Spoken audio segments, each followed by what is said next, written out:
Shalom saudara. 2 minggu lalu saya ngundang Ci Esther yang Vitasari ke sini untuk menyaksikan kebaikan Tuhan.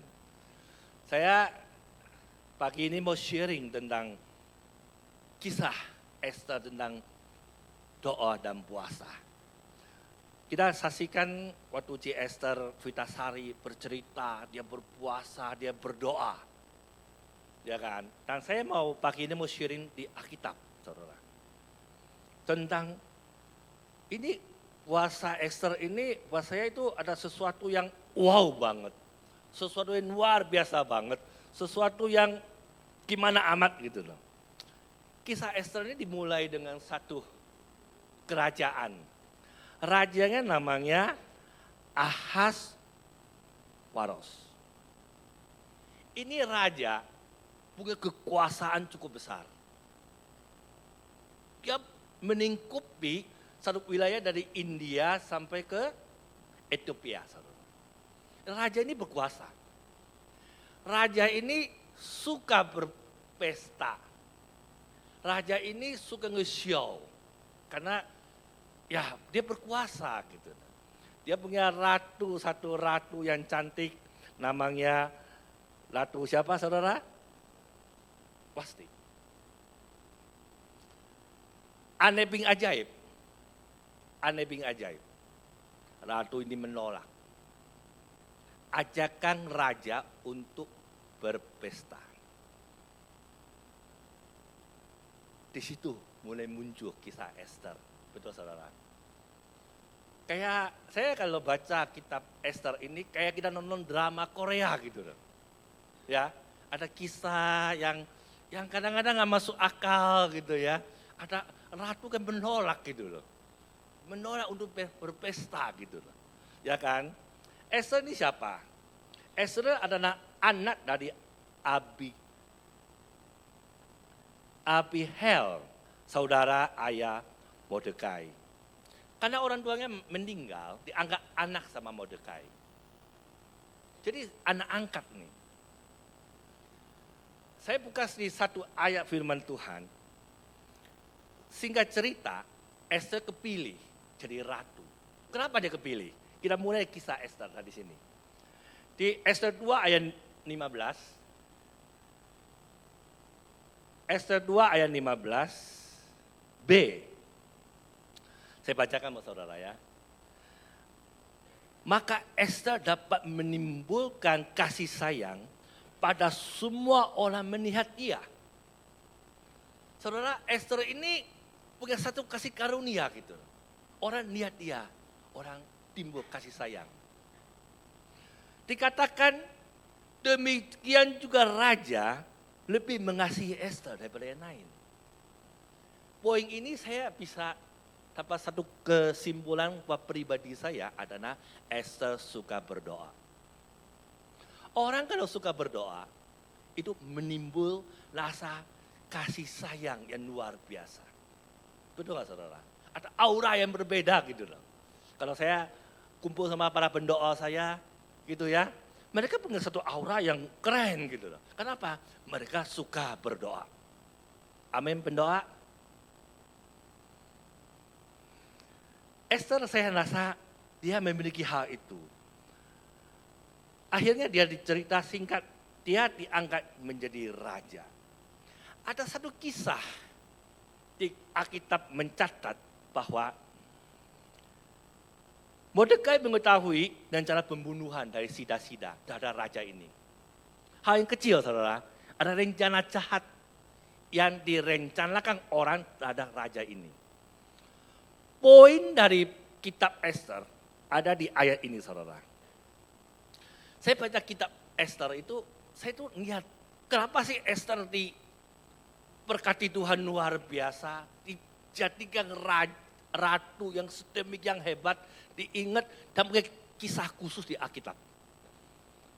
Kita lihat di Esther 2, ayat 22b. Esther 2, ayat 22b, tulisnya apa? Esther tahu rencana jahat ini, kalian kasih tahu sama papa angkat dia. Dia apa saudara? mempersembahkannya kepada raja. Atas nama siapa? Mordekai.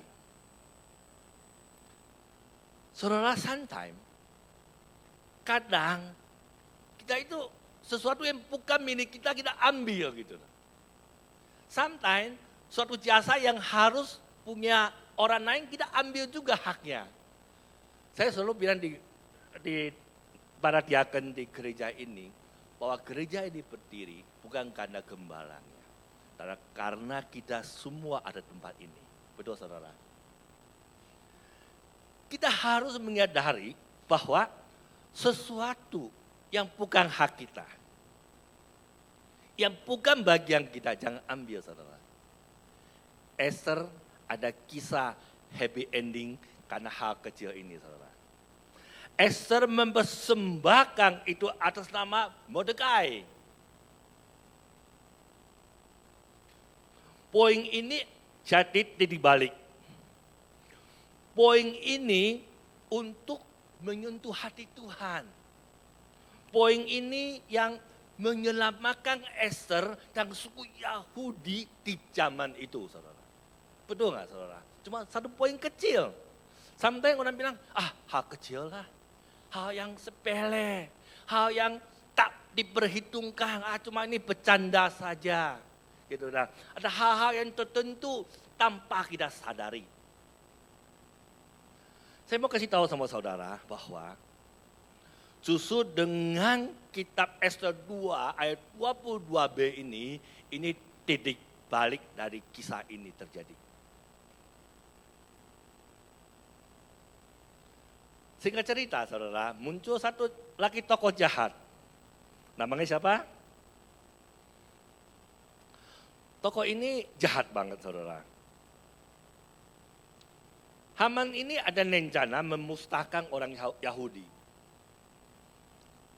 Dia dengan cara apa? Ini sometimes ya saya lihat ya, kisah ini lucu dan kadang-kadang juga ajaib.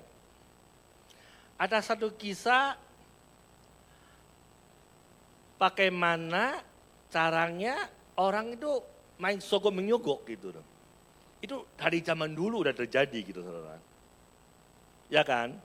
Kita baca. Esther 3 ayat 9b. Apa dikatakan Haman ini kepada rajanya? Maka hamba akan menimbang perak 10.000 talenta dan mengerahkannya kepada tangan para pejabat bagi yang bersangkutan. Supaya mereka memasukkannya ke dalam perbendaharaan raja. Saudara, ada orang yang coba mensogok rajanya. Ini kalau korupsi sogok menyogok dari zaman baheula udah ada. Ya, bayangin raja disogok. Ini kisah nyata saudara. Ya kan? Dan lebih lucunya apa? Kata raja, yes. Jadi sometimes saya suka cerita sama istri saya gini. Lu jangan salah ya, orang kaya gak suka duit. Makin kaya makin suka duit, saudara. Bener ya, makin kaya kadang makin suka, malahan mendekati makin serakah. Makin suka duit. Saya juga demikian, saya suka duit saudara. Suka banget. Suka banget, bukan suka lagi, suka banget. Ya kan? Tapi ada satu hal saudara, yang saudara lihat di sini. Raja disogok gitu loh. Kan jawabannya apa? Yes. Ya kan? Kalau jawabannya no, nggak ada kisah lagi berikutnya. Jawabannya yes. Kayak ini ya, kayak film, istri saya kan tukang nonton film drama Korea, saya suka ngintip. Nah kisahnya kayak gini-gini lah. Ada sogokan, ada bla bla bla di situ kan. Ada ini, ada itu gitu kan. Apa yang terjadi saudara? Mordekai ambil keputusan. Dia apa yang dia lakukan? Dia masak Esther. Esther 4 ayat 16b. Sometimes, saudara jangan pikir. Satu kondisi nyaman, tanpa dipaksa orang mau keluar dari zona nyaman. Esther juga hal yang sama. Esther tahu kisah ini, tapi Esther belum melakukan hal yang gimana amat untuk menyelamatkan bangsa Yahudi. Betul ya? Apa yang Mordekai lakukan? Dia paksa. Pasalnya gimana? Esther 4 ayat 16b. Janganlah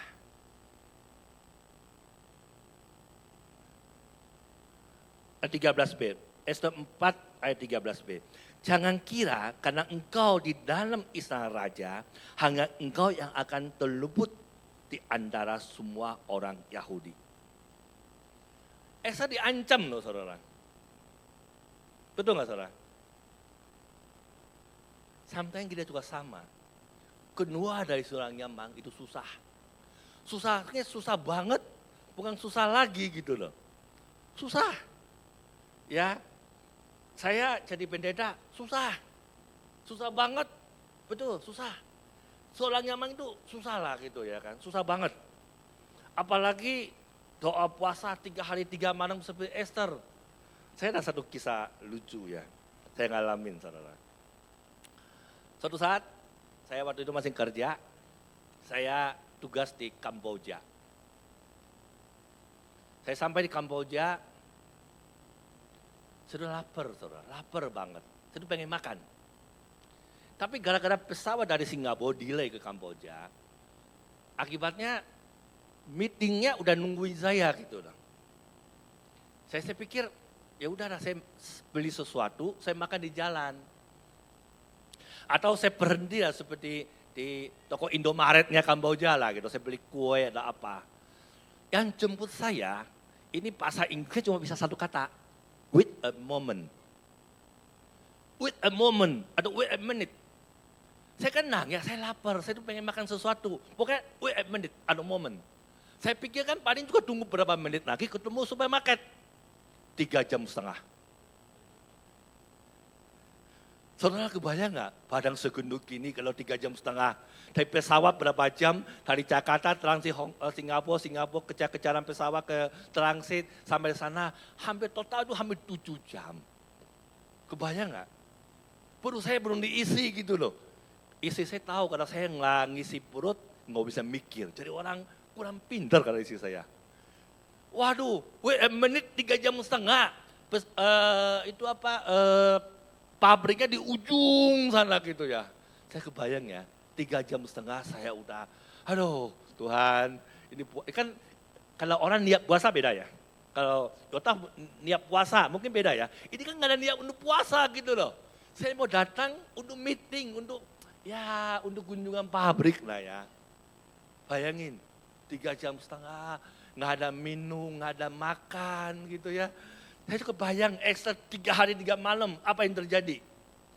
Gereja kita, gereja GBI Suhat II, juga dipaksa Tuhan untuk melakukan sesuatu yang di luar kebiasaan. Saya selalu berpikir contoh Esther ini bagus. Dipaksa Tuhan melakukan sesuatu dan happy-nya ending. Bisa kita tunjukin sedikit tentang business mentoringnya GBI Suhat II. Gereja juga dipaksa untuk melakukan sesuatu yang berdampak untuk banyak orang. Apa yang GBI Suhat II lakukan? Kita coba bikin satu business mentoring. Kita buat sesuatu seminar. Kita kumpulin teman-teman yang sama-sama belajar tentang bisnis. Kita coba melakukan sesuatu yang berdampak. Saya seolah-olah saya pada saat saya siapin khotbah ini, saya ingatin sama Tuhan, seolah-olah gitu. Saya dipaksa melakukan sesuatu gitu. Nah ini bisnis mentoring kita, ya kan. Bisnis mentoring yang kita lakukan udah 3 bulan kita lakukan. Hasilnya kita jualan. Saya bilang gereja harus berdampak. Banyak orang, banyak jemaat, banyak sahabat kita mau lakukan sesuatu bukan kurang pinter, bukan. Bukan kurang modal, bukan. Bukan kurang kurang apa. Yang kurang apa? Semangat, kebersamaan. Apinya gitu loh. Api usaha bersama ini kita bikin di kelas, kita bikin di classroom. Sebulan sekali kita bicara dengan branding, kita bicara dengan harus gimana packaging, usaha mulainya seperti apa, muncullah pengusaha yang Tuhan berkati, dan Tuhan akan pakai terus mereka menjadi saksi Tuhan. Gereja berdampak. Omset mereka bagus. Saya dapat laporan semua di atas omsetnya 1 juta lebih. Kalau saya hitung margin mereka ya lumayan ya. Kalau dipelihara dengan margin yang 50% aja misalnya. Maaf saya buka-bukaan modal ya 50% aja gitu ya. Buat mancing orang untuk berusaha gitu ya. Kalau 50% aja gitu. Saya untung 1.500.000, 1,5 juta, 750. Saya kalikan ya 25 hari kerja lah. Di atas 10 juta saudara. Gereja berdampak. Gereja lakukan sesuatu untuk kemuliaan nama Tuhan. Saudara. Ini yang kita lakukan dan ujungnya dari video ini, ujungnya apa? Sold out. Itu yang paling senang didengerin sama orang ya, sold out. Semua laku habis. Bahkan ada utang.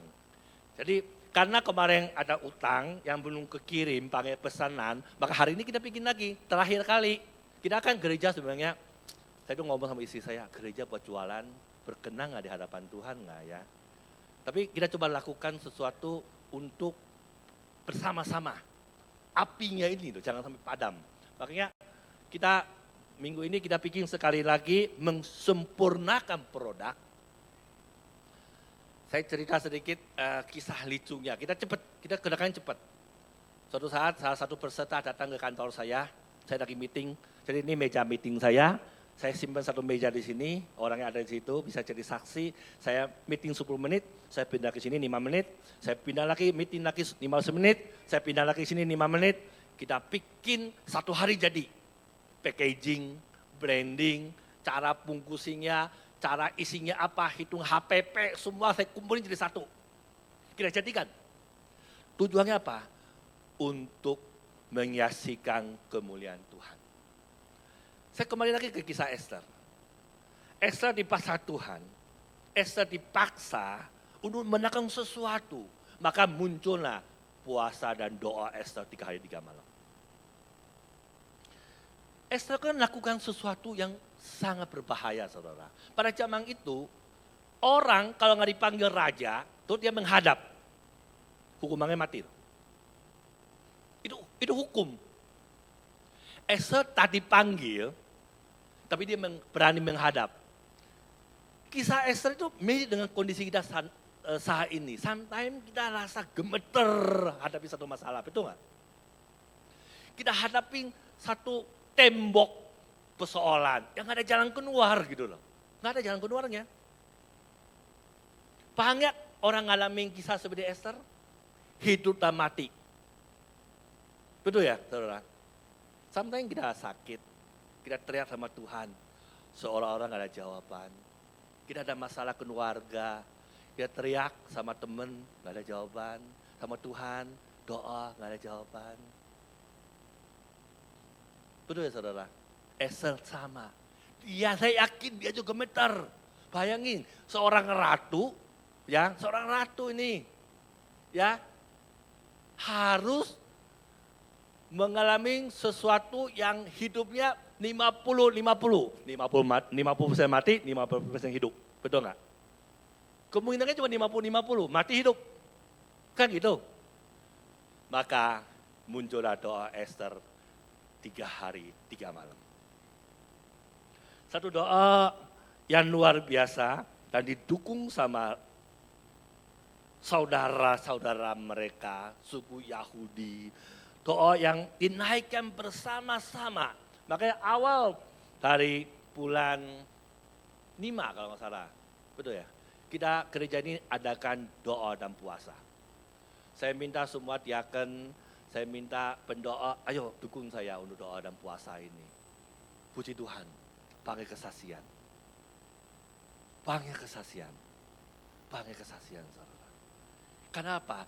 Dinaikkan bersama-sama. Esther hadapin satu raja yang sedikit gombal seperti kita ini. Jadi jangan salahkan cowok-cowok juga suka gombal. Ya saudara. Seperti ini. Raja ngomong apa? Jangan gang ini itu. Setengah kerajaan pun aku berikan kepadamu. Betul nggak saudara?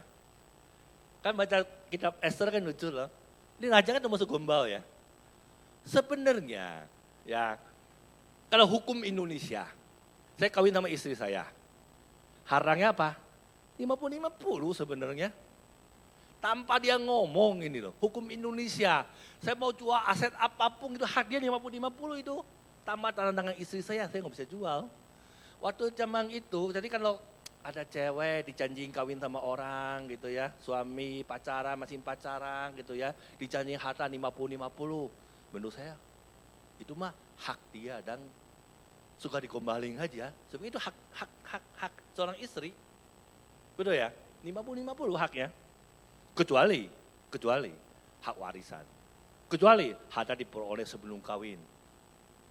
Ya, tapi saya ngajarin loh, harta diperoleh sebelum kawin. Nanti saya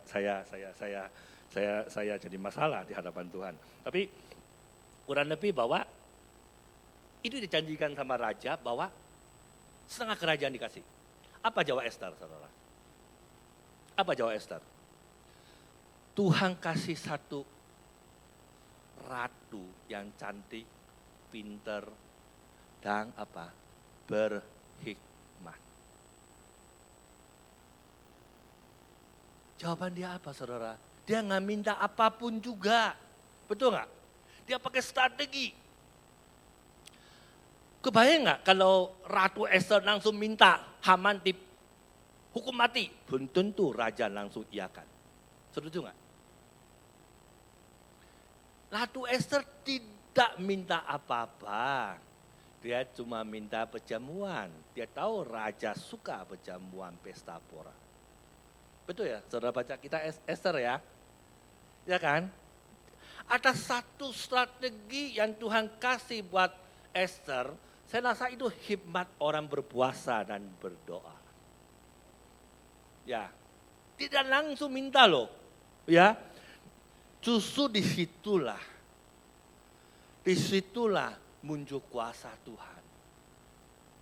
Betul nggak saudara? Disitulah muncul hikmat Tuhan. Kalau langsung ceplek, kapan kuasa Tuhan bekerja? Sometimes saudara doa sama Tuhan, belum Tuhan jawab. Jangan salah, Tuhan lagi minta kita berhikmat. Dan Tuhan lagi sempurnakan rencana kita. Tuhan lagi sempurnakan rancangan Tuhan yang terbaik. Sama seperti Esther ini, saudara. Dia nggak langsung minta, dia pakai strategi. Kuasa Tuhan sempurna terjadi. Apa yang terjadi, saudara? Esther ini.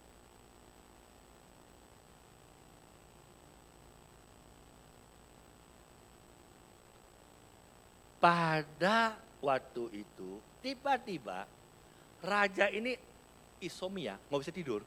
Aneh ya, kayak kisah orang, benar-benar ini kayak kisah orang Korea lah. Kayak orang sutradara Korea ambil ilham dari kisah Esther nih. Mas ada raja nggak bisa tidur, ya kan? Betul ya? Kalau kita buka di Esther 6 ayat 1 sampai 3. Dikisahkan betul. Raja ini nggak bisa tidur loh. Seolah-olah itu kebetulan ya. Betul ya? Raja nggak bisa tidur. Seolah-olah satu kebetulan gitu ya. Hah? Apa yang terjadi? Raja nggak bisa tidur. Panggil orang. Nanya. Nanya apa? Raja diingetin kembali bahwa dia selamat karena jasa Mordekai. Betul saudara? Kisah 6, 1 sampai 3 saya nggak baca, kepanjangan saya lihat anak-anak CC udah masuk mau perjamuan kudus. Saya mau sampaikan di sini adalah bahwa ada satu kisah yang sesuatu yang apa ya, bukan suatu kebetulan yang terjadi gitu loh. Sesuatu yang apa ya, raja nanya apa? Maka pertanyaan raja, kehormatan dan kebesaran apa yang dianugerahkan kepada Mordekai oleh perkara itu. Ester 6 ayat 1 sampai 3. Raja bertanya, lu berjasa sama gue nih, gue ini diselamatin sama kadang-kadang orang ini. Hal kecil betul saudara, hal kecil yang tadi Ester mempersembahkan atas nama Mordekai. Betul ya saudara? Hal kecil ya, Tuhan dia hal kecil-kecil. Jangan melemehkan sesuatu yang kadang-kadang jadi satu perkara yang kecil banget. Raja tanya, jawabannya apa? Tidak ada. Betul ya? Betul ya?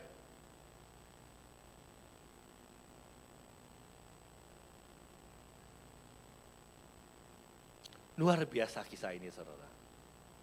Tuhan buat sesuatu yang sempurna adanya.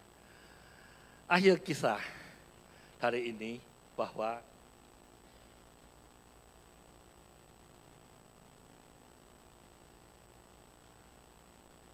happy ending saudara. Betul ya, semua tahu bahwa Ester 9 ayat 22. Karena pada hari itulah bangsa Yahudi, orang Yahudi mendapat keamanan terhadap musuhnya. Kenapa? Karena Haman dihukum mati. Ini kisah yang saya persingkat karena saya masuk pejaman kudus. Happy ending ya. Maka disebut merayakan hari raya Purim, saudara. Menayakan, saudara. Saya akhirin sharing saya pagi ini. Saya cuma mau sampaikan sesuatu yang Tuhan taruh di hati saya. Sometimes saudara, hati kita kosong. Sometimes pikiran kita kotor. Sometimes pikiran kita kemana-mana. Sometimes pikiran kita diisi dengan sampah-sampah. Betul nggak saudara?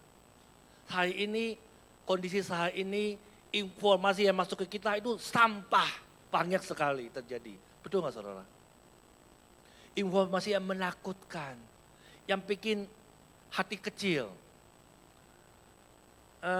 Salah satu, saya sebut salah satu orang datang ke saya untuk konseling.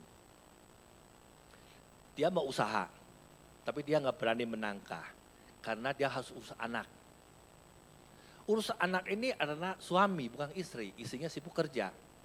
Suaminya kenapa nggak berani ngambil orang pengurus anak? Takut panggil cerita dengan pembantu yang macam-macam. Kebayang nggak saudara, seorang papa ngurusin anak di rumah karena takut pembantunya macam-macam.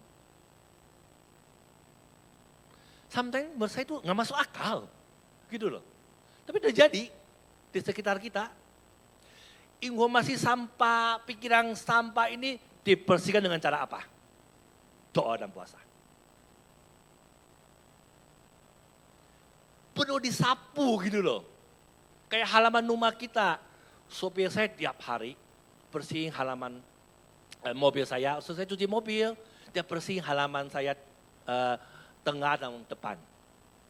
Satu sopir di depan, satu sopir di paling depan, bersihin, semua dibersihin. Saya lihat mobil aja, halaman aja, tiap hari harus dibersihkan. Betul ya? Apalagi ini nih, pikiran kita ini. Perlu dibersihkan nggak saudara? Ya. Dengan cara apa? Doa dan puasa.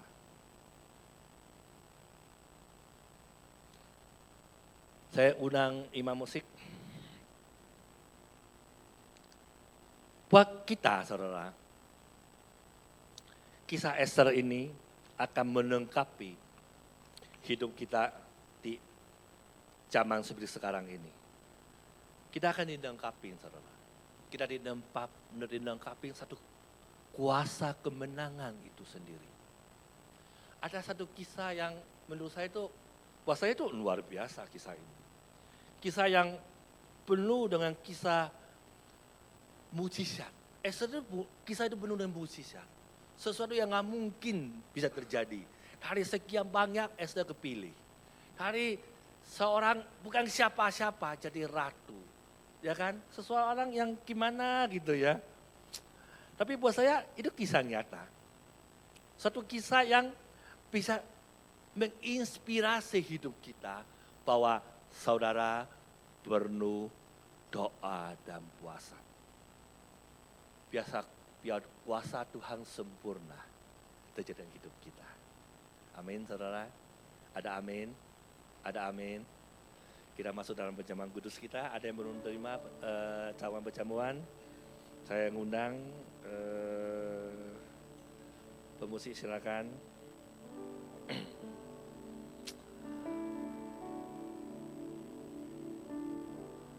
Semua sudah terima perjamuan. Saya ngundang kita bangkit berdiri yuk. Kialabaya shandelabaya shandalabaya shandelabaya shanda. Labaya shandalabaya shandelabaya shanda. Tuhan Yesus, inilah kami Tuhan. Kami masuk dalam hadirat Engkau yang Maha Kudus. Kami masuk dalam hadirat Engkau yang Maha Suci saat ini ya Bapa. Kami minta ampun, kami minta ampun, kami minta ampun. Kalau ada kesalahan, dosa, tindakan kami, baik sengaja maupun tidak sengaja. Kami minta ampun Tuhan. Ada roh-Mu di tengah-tengah kami tempat ini. Engkau akan membangkitkan iman kami. Engkau akan membangkitkan kuasa Roh Kudus dalam diri kami. Pada pagi dan siang ini Tuhan. Dan layakkan kami Tuhan. Masuk dalam perjamuan ini. Biar Tuhan, apa jadi kerinduan kami. Apa jadi doa kami.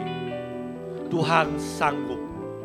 Tuhan sanggup memberikan seperti Engkau memberkati Esther Tuhan. Roh yang sama Tuhan, kami minta kialabaya shande labalabaya shande terjadi di tempat ini ya Bapa. Ada kuasa kemenangan di tempat ini ya Bapa. Kialabaya shande laba, kialabaya shande laba. Labaya shande, labaya shande. Saudara minta kuasa itu. Saudara minta mukjizat itu. Karena roh Tuhan ada di tengah-tengah kita. Labaya shande, labaya shande, labaya shande. Biar hidup kita happy ending seperti Esther. Kita akan dikenang sebagai orang benar di hadapan Tuhan. Kita akan dibanggakan dan kita akan ditinggikan. Karena saudara yang hadir tempat ini semuanya berkenan di hadapan Tuhan.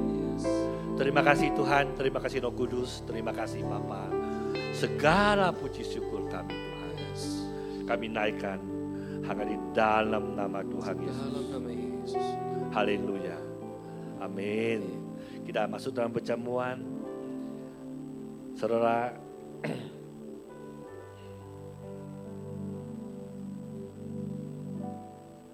kita angkat roti kita, tangan kita tinggi-tinggi.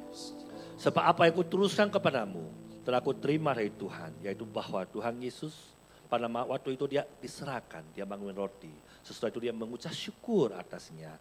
Dia memecah-mecahkan dan berkata, inilah tubuhku yang diserahkan bagi kamu. Perbuatlah ini menjadi peringatan akan aku. Saudara dikasih Tuhan, bukanlah roti yang kita pecah-pecahkan adalah persekutuan kita dengan tubuh Kristus. Mari kita makan di dalam nama Tuhan Yesus.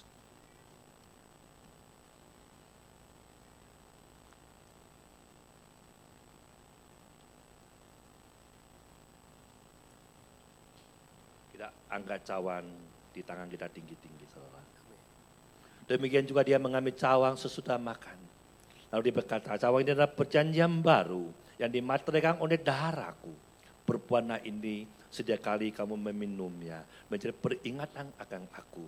Saudara dikasih Tuhan, bukankah cawan mengucap syukur atasnya? Kita ucap syukur adalah persekutuan kita dengan darah Kristus. Kita minum di dalam nama Tuhan Yesus.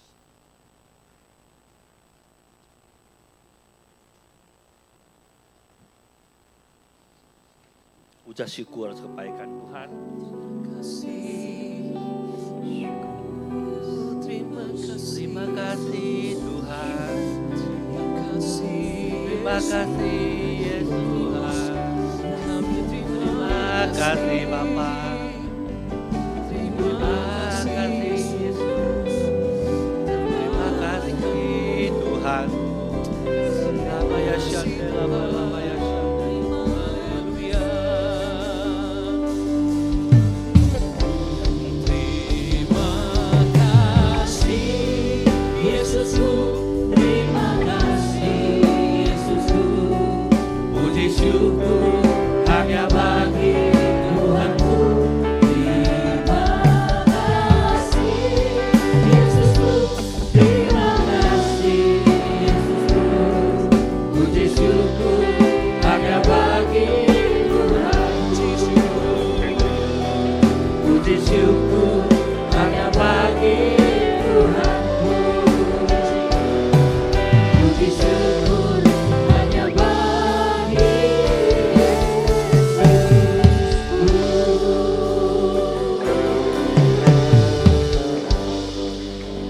Terima kasih Tuhan, kami terima kuasa kemenangan itu di dalam nama Tuhan Yesus. Haleluya. Amin. Silakan.